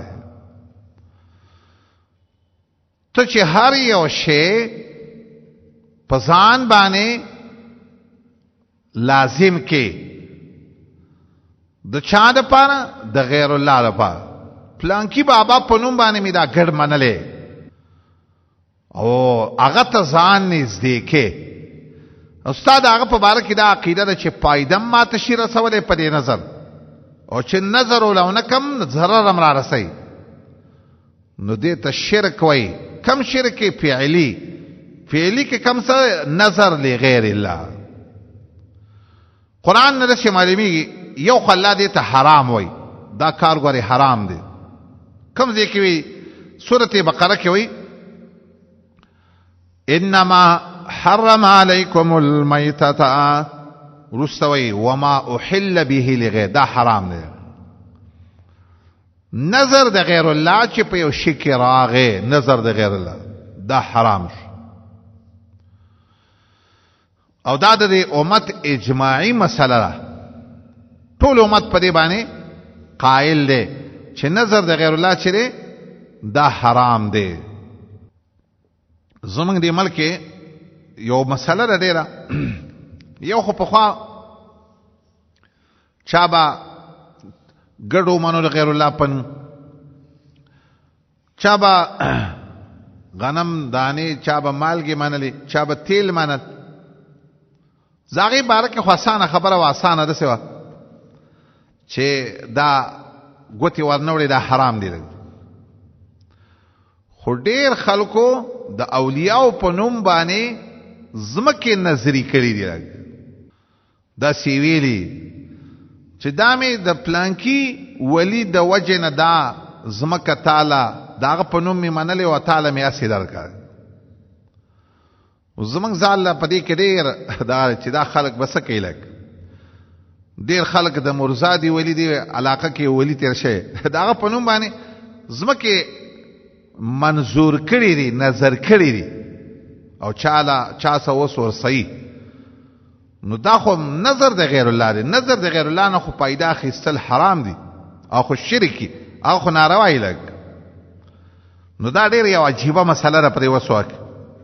او ډېر علماو سره ما سي دې باب کې مال چې دې باب کې به څه کول غواړي دغه ځمکه اوس دا نور شی نه، خو عارضي شی نه و. عارضي دا خو داسې ده چې دا ځمکه به داسې شړه پرېښودل غواړي، څه به کول غواړي. خو نظر ګورې دی د غیر الله. نو یو قرآن دې په باره کې وایي منظور شی حرام دی، د دې نه به پیدا نه اخلي. انما حرم علیکم المیته، وما هر شی چې د غیر الله په نوم ومنلی شو دا حرام. دویم الله فرمایي د غیر الله په نوم چې څوک نظرونه کوي دا د مشرکانو عمل. سورۃ انعام 1:6 آیات کې وایي وجعلوا لله مما زرع من الحرث والانعام نصیبا.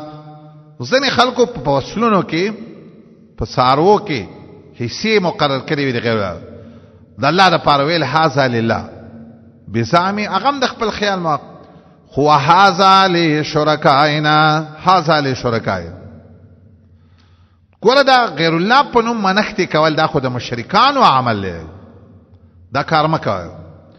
کله الله فرمایي په دې انسان فاسق کیږي. فسق کلی مراد دی، فسق کامل. غټ فاسق بشي که د غیر الله په نوم دې منښت وکړه. سورۃ مائده 3 آیات داسې دی حرمت علیکم المیتة والدم. او وروسته د دې آیات په دې منځ کې وایي ذالکم فسق. دا لیکل چې کوم شوي دي نزل علیکه، دا 3 آیات د سورۃ ال عمران دی، دې سره د دې تعلق نشته. څلورم الله فرمایي دا ډیره غلطه فیصله ده چې خلک یې کوي. کومه غلطه فیصله؟ چې د غیر الله په نوم باندې څوک منښتې کوي. سورۃ انعام 1:6 آیات کې وایي ساء ما يحكمون. دا ډېر غلط کار وکړو چې د غیر الله په نوم دې نظر وکړو، منښته دې وکړه. کله الله فرمایي څوک چې د غیر الله په نوم منښتې کوي دا ابترا کوي په الله، دروغ جوړوي په الله. سورۃ انعام 1:7 آیات کې وایي دې خلکو به چې دا کار کاو کړه نو دوی به په الله دروغ جوړول. لا یذکرون اسم الله علیها، غیر الله په نوم به معنا ابتراء علیه، په الله به دروغ جوړول، د وجه د دروغ جوړول نه په الله دې ته الله ابتراء. غیر الله په نوم ته څنګه منښته کوي؟ کله الله فرمایي دا زور دی، زور دروغ دی. څوک چې د غیر الله دروغو نه بځان ساتي، ځکه سورۃ حج کې وایي 10 آیات فَاجْتَنِبُوا الرِّجْسَ مِنَ الْأَوْثَانِ وَاجْتَنِبُوا قَوْلَ الزُّورِ. التبایات په تفسیر کې راشي ان شاء الله. قول الزور سره منښت د غیر الله، دا خبره د دروغ ده، د دې نه ډډه وکړه. کله الله تعالی نورم د دې بد ویلي او حدیثنا د سه معلومی یو مچ چې څوک د غیر الله په نوم نظر کی هم ورته بځي. حدیث ته د مسند احمد چې سړی یو مچ د غیر الله په نوم منلو بس چې کله مړ شو نو دخل النار. خو بل ځان چې یو مچ د غیر الله په نوم نه منو او چې خلکو مړ کو نو دخل الجنه، جنت ته. مچ څومره معمولی شی، دا یاد ساته دا وړو کې شرک نه دی دا وړه ګناه نه ده دا ډیره خطرناکه او دی وجنه شامی وی وما یؤخذ من الاموال ما یؤخذ من الزيت کم تیل او مالونه او خلق د اولیاء او قبرون لوړي په حرام باجماع المسلمین دا د مسلمانانو په اجماع حرام کار دی او مخکنه عبارت بو سره ولګي مخکې چې کوم ما ویلو چې دغه عبارت د دې سره لګي دغه عبارت کې د شامی وی په بیان د تحریم د نظر لغیر الله کې چې ومنها ان المنظور له میت یو په وجه د دې د حرمت کې دا وجره چا د پاره چې نظر منل شوی وي نو هغه مړوي اکثر اولیاء د پاره خلق نظرونه هغه مړوي والمیت لا یملک حالدار چې مړې د شی ملکیت لري او بل غلط وجه پکې دا چې د عقیده دا چې ان المیت يتصرف في الامور دون الله تعالی واعتقاده ذلك كفر چې تر غیر الله په نوم منښت کې نو ستا عقیده دا چې د مالک او واک لري د کارونو پیدا او د نقصان او دا عقیده چې چای په دې سره کافر کیږي نو علماء هم دا سویلي چې دا د کوپر دا شرک وجره کم د غیر الله په نوم باندې منښت کول دې باره کې د دې په صد باندې نظر لله دی غیر الله په نوم منښت مکوي او د الله په نوم یې کوي قرآن دې ته ترغیب ورکړي سورته دهر کې وایي خلک چی کنه یوفون بالنذر ويخافون يوما كان شره مستطيرا نیکان خلق خپل منښت پورا کوي ګور الله دې فرمایي نیکان خلق شری خپل منښت پورا کوي نو سوال دې سره چې قرآن کې خود سي معلومیږي چې نظرونه د الله د پاره خشه او په حدیث کې راغلي نظرونه مکوي په دې باندې الله د بخیل سړینه مال وباسي شوم سړی خاصه صدقه نه کوي خود سي وای یا الله کدا کار دی لاله وکړو نو زبا دومره مال ستا په لاره کې اولګوما نو حدیث کې خود نظر نه من راغلی ګوره یو نظر مطلق دی یو مقید دی نظر مطلق خصیفت ستا په دې مال کې تدسی وې مطلقاً یا الله دا 10,000 روپۍ ما ستا په نوم اومنلې دا خصیفت دی خو پوره کوس دا د مؤمنانو صفت چې هغه به دا نظرونه پوره کوي یو نظر مقیده دی الله کدا کار دی لاله وکړو دسه به صدقه وکړو دا د شومانو کاری اگر کدا حرام نه دی خدا خ صفت نه دی دا خ نظر نه دی مطلق نظر کوا مقید نظر الله نخپل نوکر ما جوړوا نعوذ بالله من ذلک خو طریقه باندې نظر کولا قرآن کې د دې نظر لله د دې خسته پایده حکمت هم ذکر کړي سورته مائده ونویات کې الله وی د دې دا نصرونه د الله د پاره د دې څه پایده حکمت یې سره جعل الله الكعبه الله دا کعبه چې ګرځولې ده نو دا بیت الحرام کما کعبه چې کور دی د عزت دای سره پارا قیام للناس وشهر الحرام والهدي والقلائد دغه دې کې الهدي القلائد د دې نه څه مراد دي اغه ساروي چې خلکو منلی وي او حرام ته روان وي الهدي نه دا مراد دای سره پارا مقرر کی ذالکا حکمت دای چې لتعلم ان الله يعلم ما في السماوات وما في الارض ستا علم په دې راشي چې الله پاسمنو او ارض باندې پی او الله په هر څه باندې پی اوس خبره ته سوچو کا د دې آیات نه حکمت د نظرونو معلومي دا کوم چې لیکل شوی دا آیات دې سره تعلق نه ساتي دا آیات ونوی دق آیات جعل الله الكعبه دا وحل لكم سید البحر دا د دې موضوع سره تعلق نه ساتي حدیثو کې دا نظر د غیر الله نه من راغلی او د نظر لله په باره کې ترغیب راغی. ګناه په باره کې نظرونه به نه پوره کې او نه په هغه شي کې نظر صحیح کېږي چې د انسان د وسې د لاندې نه دی. زمونږ د شیوخو د نهج موافق د شرک اقسام دې ځای پورې پوره شو. خو د شرک دا رستنی شرک چې و چې نظر د غیر الله د دې منشا بنیاد څه شی دی؟ یا په بلونه تحریم لغیر الله خلق ولی کوي، نظر لغیر الله خلق ولی کوي، منشا دا د شرک په برکت. د خلکو عقیده داوی چې بل څوک واک لري د خیر او د نقصان در رسولو، نو ځکه داغه د وجه نه تحریمات هم کوي او داغه د وجه نه نذور هم کوي. نو موږ د شرک په البرکات د دې مختصر خبره کوله. شرک برکت وایي څه ته؟ برکت د برکت دو معنی دي اصطلاحا او لغتن یو معنی. لغوي معنی څه ده؟ ثبوت. برکت څه ته وایي؟ ثبوت ته وایي. عرب وایي برک البعیر ای ثبتا.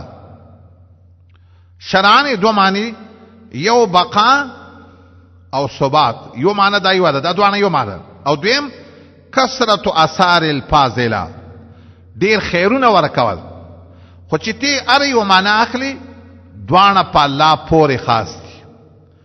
مبارک ثابت او باقی ذات څوک دی؟ یو الله.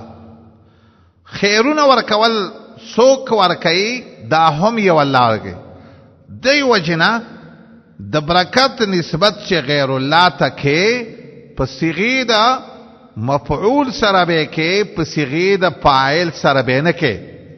ورنه کنه په شرک کې براشي. ته یو چاته وی پلانکیا ته خډیر مبارکي، دا غلطه خبره. نه دسی وایم مبارکي تا. او دا زمونږ چې کومه اصطلاح دا اسلام د سیخانه ده. خلک اکثر میلمه په باره کې وي دا میلمه ستاسو برکاتو. دا سی تعبیر خزکه نه دی چې ځنې علماو دا په انواعو د شرک کې راوسته. شرک قولی. یو عالم دی داغه په باره کې یو عالم لیکلی، دوانو نوم نه ویما، ویل پلانکې برکت شاول الله په باره کې لیکلی چې پلانک شاول الله چې برکت الامه، دا د دې امت برکاتو. یعنی ناغه عالم لیکي دا کلمه مهمه د شرک ده.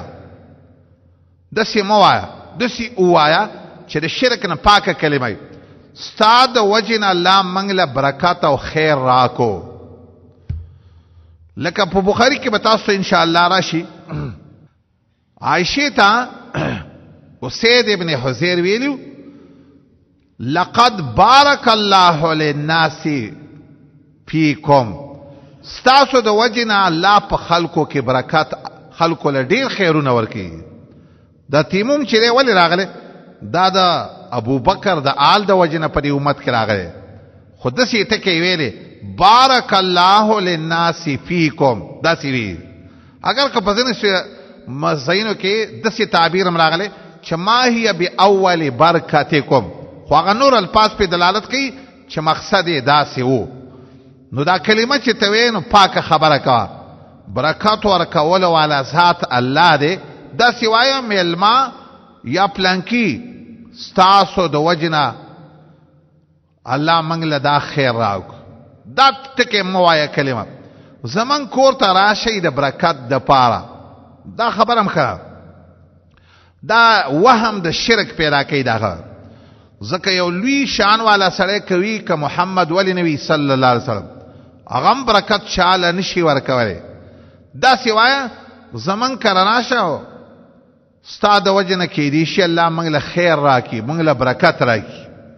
نو حاصل دار چې برکت دو معنی دي اصطلاحا، یو ثبات او بقا او دویم کثرت اثار الفاضله. او دوانو قرطبی او روح المانی وی په دوانو معنی باندې الله پوری دا کلمه خاص ده.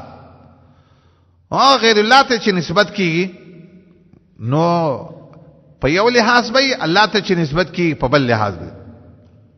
الله ته به کم نسبت کې په صيغه د فاعلیت معلوم په صيغه وا سورۃ اعراف یو سلوه د اجتماعات ومغاربها التي باركنا فيها چلاوي موږ پکې برکات راځي قران ته چې نسبت شوی دی په صيغه د مفعولیت الله پکې برکات اچولې وهذا کتاب انزلناه مبارک دا مبارک ته کې یاد ساته صيغه مجهول سره ولې راوړې د دې د وجنه الله هر چاله برکات ورکړي مبارک قارئه مبارک سامعه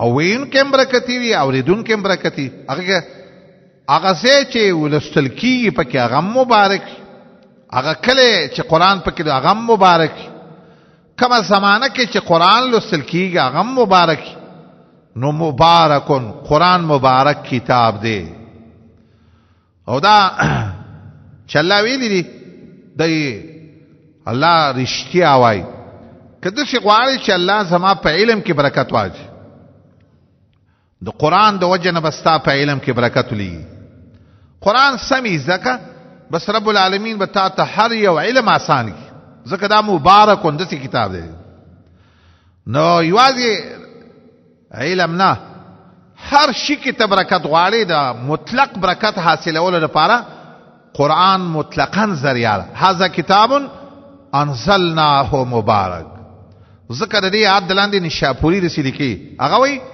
دا وای من په دې عمل کړی دی نو منګه مندلې دا چې قرآن کې څومره برکت او دې د وجنه قرآن والا بچرته غریب ونی نه چې رښتیا قرآن والا دی بس دا د قرآن والا مدرسه به سوالونه نه کوي چې خلکو پسې به ګرځي او نه به د قرآن عالم چرته خلکو ته داسې وایي چې الله مو بکاو زه داسې قرضدار یم او ماله زکات راوړی نه هغه مبارک کتاب لولي هغه به داسې وایي ما باندې ستاسو زکاتونه نه کېږي هذا کتاب انزلناه مبارک دا د خیر کتاب دی او د برکت کتاب بیت الله ته د برکت نسبت شوی دی سورۃ ال عمران شپږ نویات للذي ببکة مبارک حدیثونه خو ډیر زیات ده نبی صلی الله علیه وسلم دا موږ چې مشهور دعا وایو اللهم بارک علی محمد برکت ورکون کې ذات څوک دی الله فرمایي الله ته سوال وکا نبی صلی الله علیه وسلم بده سی ویل یا الله خیر راولېږي په آل د محمد باندې صلی الله علیه وسلم په خو به چې موږ خلکو به د مانزه ترجمه کوله وتبارک اسمک د سی معنی به کوله د سی معنی به کوله چې مبارک دې نومستا دا معنی صحیح و دا معنی غلطه نه ده خو خفغان پکې دا دی په دې معنی کې چې دا خو بیرته دی په عربی کې معنی وکړه نو دسی موایا دسی وایا تبارک اسمک خیر چون کې دې نومستا څومره خیرونه چې ورکې بس تبارک اسم ربک ذل جلال والاکرام د رب العالمین دا نوم خیر والا دی بس هر یو نوم د الله چې دا د خیر نه ډک دی خیر پښتو کې د دې صحیح معنی چې ما مقصد باندې سره پېښ د دې سره مربوط یو مسله مشرکان په دنیا کې څومره دي لګ قسمونه څنګه د شرک وضاحت بسنګ پیژنې چې انواع د مشرکان او پیژ خو یو د انواع د مشرکین دي په عالم کې نو دا خو ډیر به شمار دي شیخنا العلامه بدرس کې ویل په عالم کې د څه خلک مشتري چې مَيَعْبُدُ آلة التناسل داسې مشرکان هم په دنیا کې شته نو چې دومره دا عالم دا چا د سپو عبادت کوي چا د سخو عبادت کوي انبار بابا جی رحمت الله علیه بدسی ویل شیخ محمد طاهر رحمه الله بدسی ویل درس کې چې عالم کې چا د سخو عبادت کوي چا د سپو عبادت کوي ویل ملګرو انبار بابا جی ویل موږ ته پوښتنه کو د سپو عبادت خو بنی اسرائیل کوي، دې کې خو شک نه، دا خو کاره خبره قرآن ویل. خو د سپو عبادت ویل، د سپو عبادت دا خلق چې کله ځنې مشرکان چې سپو ته روټۍ وراچي خپل سپی هو د اصحاب کهف د سپي په نوم یې درواخله، نو دا د سپو عابدین مشته. یو په انواع د عابد مشرکانو کې هغه مشرکین بالکلاب هم شته په دنیا کې لګ. دا زمانی کا رحمت الله علیه کټکوټ دادا ناغه دسی بالواسطه ما تر سره رسې چې یو ځکه یو قبر خلق جوړ کړي او خلق هغه نوم یو ته د امیر علی بابای خوې او هغه به دې ویلي چې دا د یو راعیش پنکینا ګډ سپې مړو او په دغه ځای کې خکلې ده خلکو دا غینا امیر علی بابا جوړ کړل.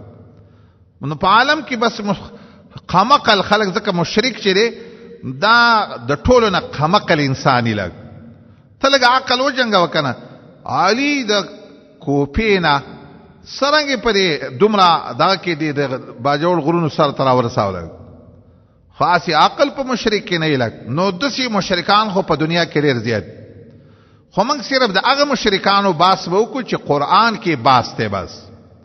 نو قرآن کې څلور قسمه د مشرکانو انواع. یو مشرکین بالکواکب، ځنې خلکو داسې دي چې ستوري د الله سره یو لوی ستوری دی په عالم کې، دوا شمس او قمر، د دغه په باره کې حامیم سجده و د اجتماعات کوي لا تسجدوا للشمس ولا للقمر، دیتا د دې ته سجده مکوئ. ځنې خلکو ولا کوله لکه سورته سبا کې ذکر کی چې ډیرو خلکو د ستورو عبادت د نور سپومې عبادت کوي. سورته انعام نم د سیمالمی را کوکا قال هذا ربي قال فلما فل قال لا احب الافلين. دویم نوع د مشرکین بالعباد الصالحین، ډیر خلکو نیکان بندگانو شرک هغه د الله سره شریکان کوي. سورته مائده کې 114 آیات کې چې عیسی علیه السلام ډیرو خلکو ویلې خاص کر نصاراو چې مونږ ته عیسی علیه السلام ویلی چې ما او زما مور په الوهیت اونیسي، نو الله به ورته وي دا رښتیا دي؟ قال سبحانك، داسې نه ده، ما ورته نه دی ویلی. دریم قسم د مشرکانو د لات او عزا مثال چې دی دام د لات او عزا دا دوانه نیکان خلکو چې خلق دا لات یو دا نیک عمل سره، عزا یو شیطان وا چې د دې عبادت خلکو کا. دریم قسم د مشرکانو نه مشرکین بالملائکه، خلقو ملائک د الله سره مشرکان. سورته سبا 100 آیات کې وایي سو یوم نحشرهم جميعا، ټول عابدین او معبودین. بیا الله وایي ملائکه ته هؤلاء یاکم کانوا یعبدون، ګور ډیر خلکو د دې ملائکه عبادت. څلورم قسم مشرکین بالجن، پیرانی د الله سره شریکان کوي خلکو چې وجعلوا لله شرکاء، الجن مفعول ثانی دی. ډیر خلکو الله د پاره شریکان د پیرانو نه ګرځولي، دای وس شریکان کوي. سورته سبا د دغه آیات تم د دقه نوع د مشرکین معلومی. دا پیرانو چې دی به د سليمان علیه السلام خدمت کاو، خو ډیرو خلکو د هغې بندگی کوله. د سورته جن د آیات نم داسې معلومی چې خلکو به مخکې نه پیرانو نه یېره کوله، نو فزادوهم رهقا، ان الله پر پیرت کوي. دا خبره غلطه ده. جاهلیت په زمانه کې دا مشهور موحد چې دا صحیح موحد و د بخاری د حدیث ته معلومی زید ابن عمرو ابن نوفل چې و دا اول کې د پیرانو عبادت کا، خو الله ته توحید په ځل کې پس ته وګدیو کسینا دته په ځل کې توحید واج. نو بخاری کې راځي د بد غیر الله په نوم چې کمه وخی وي دا به نه خړلې، او د مکی په مشرکانو به رد کاو چې دا ګډ الله پیدا کړی او تاسو د غیر الله په نوم علالوي، دی له به ګوت نه ورلې رد به کاو په مشرکا.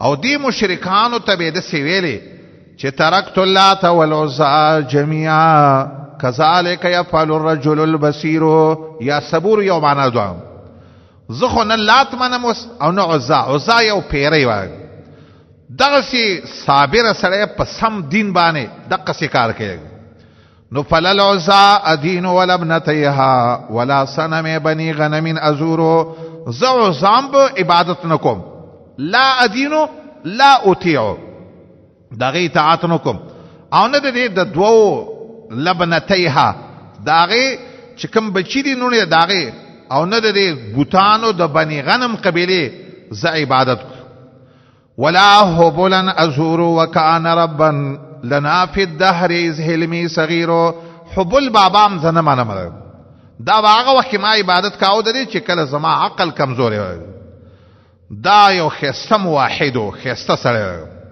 دوه عنوانات دوه خبرې پاتشلیت تپریو کې بیا ورسته دغه ذکر کوو ان شاء الله